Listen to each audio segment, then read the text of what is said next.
Brussels. As well as its world-famous fountain, the Belgian capital has a trademark that's arguably more tasteful: chocolate. And it comes in all shapes and sizes.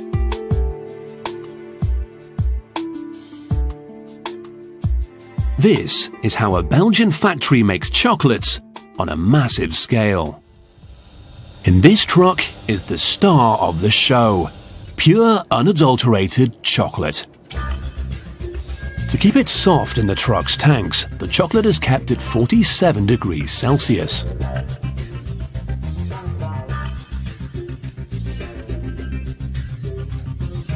From there, it's pumped into the factory's storage tanks. Every single day, this factory produces over 500,000 individual chocolates and truffles, and these tanks are kept topped up with chocolate.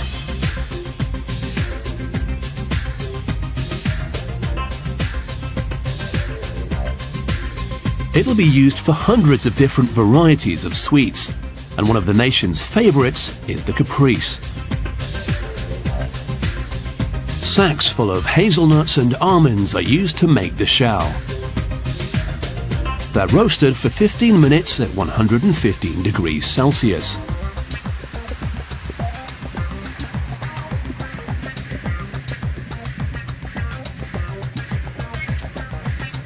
Large quantities of corn syrup are put into a bowl and combined with icing sugar. When it's heated, the mix caramelizes. Meanwhile, the roasted nuts have been ground down, and now they can be added to the mix.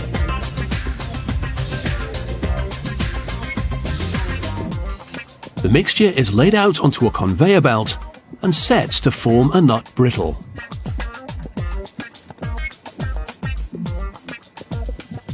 It's cut into squares and passed along onto a heated surface, where workers roll them into the Caprice shape.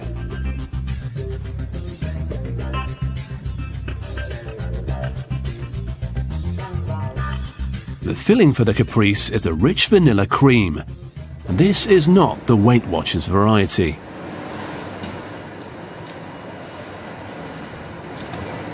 Blocks of butter and sugar are followed by vanilla extract, lecithin to bind it all together, and finally, just to make absolutely certain that your doctor wouldn't approve, a dollop of white chocolate.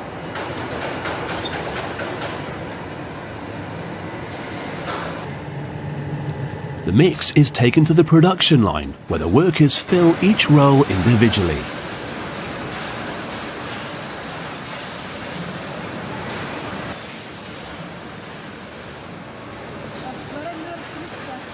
The finishing touch of a Caprice is, of course, a sumptuous chocolate coating.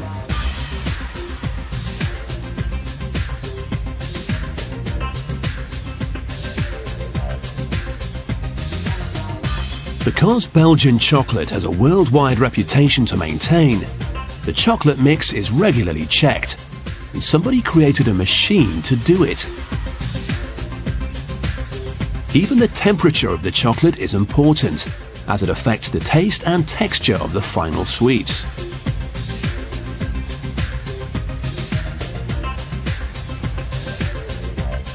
As well as golden oldies like the Caprice, this factory regularly adds new varieties to its range.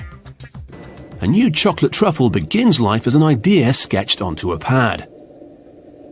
You don't have to be a great artist to be a chocolate designer. All you need is a good imagination.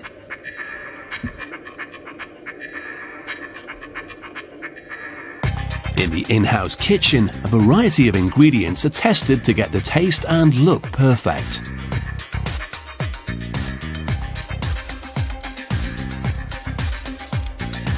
Once he's happy with the texture and taste, the chocolatier can begin crafting the very first samples of his new chocolate truffle.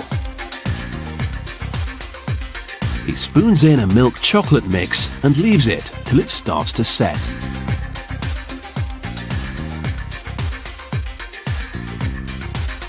When he turns the tray over, the soft centre that hasn't yet set falls out, leaving chocolate shells.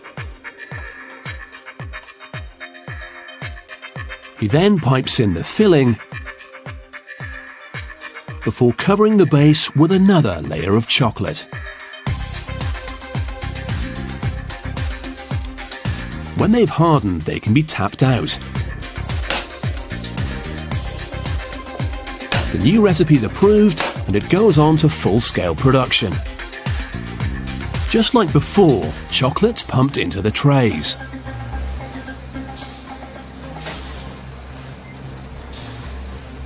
And when it's partly set, the trays are tipped over, leaving behind the chocolate shells.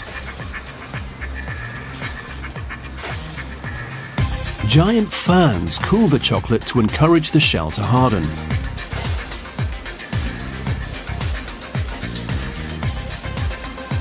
The filling is then pumped in.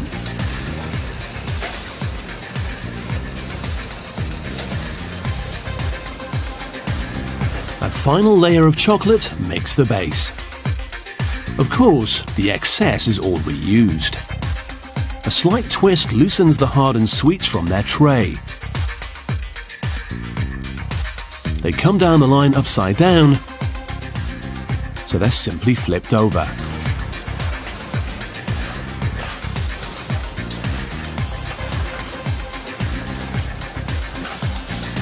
And it's ready.